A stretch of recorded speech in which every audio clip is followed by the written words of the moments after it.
ಚಾಮುಂಡೇಶ್ವರಿ ಕರಗ ಮಹೋತ್ಸವ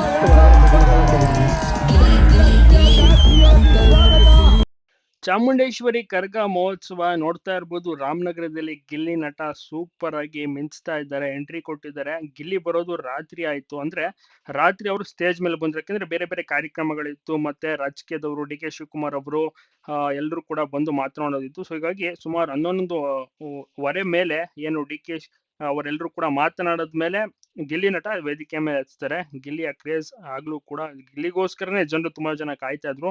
ಮಳೆ ಬರ್ತಾ ಇದ್ರು ಕೂಡ ಗಿಲ್ಲಿ ನಟ ಅವರನ್ನ ನೋಡ್ಬೇಕು ಅಂತ ಜನರು ಸಿಕ್ಕಾಬಟ್ಟೆ ವೆಯ್ಟ್ ಮಾಡ್ತಿದ್ರು. ಅದೇ ರೀತಿ ಗಿಲ್ಲಿನ ನೋಡಿ ಬಹಳಷ್ಟು ಖುಷಿ ಪಡ್ತಾರೆ. ನೀವೇ ನೋಡ್ತಿರ್ಬೋದು ಎಷ್ಟು ಕ್ರೇಜ್ ಇದೆ ಅಂತ. ಗಿಲ್ಲಿ ಕಾಲಿಗೆ ಬೀಳ್ತಾರೆ ಅಭಿಮಾನಿ ಒಬ್ರು ಬಂದು ವೇದಿಕೆ ಮೇಲೆ, ಆ ರೇಂಜ್ಗೆ. ಮತ್ತೆ ಗಿಲ್ಲಿ ಅವರು ಒಂದ್ 2 ಸ್ಟೆಪ್ ಹಾಕಿ 2 ಡೈಲಾಗ್ ಅನ್ನ ಹೊಡಿತಾರೆ. ಗಿಲ್ಲಿನ ನೋಡ್ಬೇಕು ಅಂತ ವೇಟ್ ಮಾಡ್ತಿದ್ದಂತ ಜನರಿಗೆ ಎಲ್ರಿಗೂ ಕೂಡ ಬಹಳನೇ ಖುಷಿ ಆಯ್ತು. ನೋಡಿ 11:30 ಆದ್ರೂ ಕೂಡ ಗಿಲ್ಲಿ ನೋಡೋಕೆ ಎಷ್ಟು ಜನ ಸೇರಿದ್ರು ಅಂತ.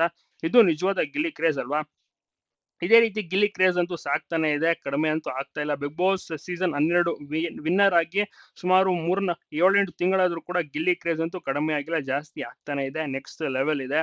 ರಾಮನಗರದಲ್ಲಿ ಆಯೋಜನೆ ಮಾಡಿದಂತ ಅದ್ಭುತವಾದಂತಹ ಮನೋರಂಜನೆ ಕಾರ್ಯಕ್ರಮದಲ್ಲಿ ಗಿಲ್ಲಿ ಅವರು ಗೆಸ್ಟ್ ಆಗಿ ಹೋಗಿರ್ತಾರೆ. ಕಿಚ್ಚ ಸುದೀಪ್ ಅವರು, ಮತ್ತೆ ಡಿ ಕೆ ಶಿವಕುಮಾರ್ ಅವರು, ಇನ್ನಿತರ ರಾಜಕೀಯ ವ್ಯಕ್ತಿಗಳು, ರಚಿತಾ ರಾಮ್ ಅವರು, ಅನ್ಕರ್ ಅನುಶ್ವರ ನಿರೂಪಣೆ ಎಲ್ಲವೂ ಕೂಡ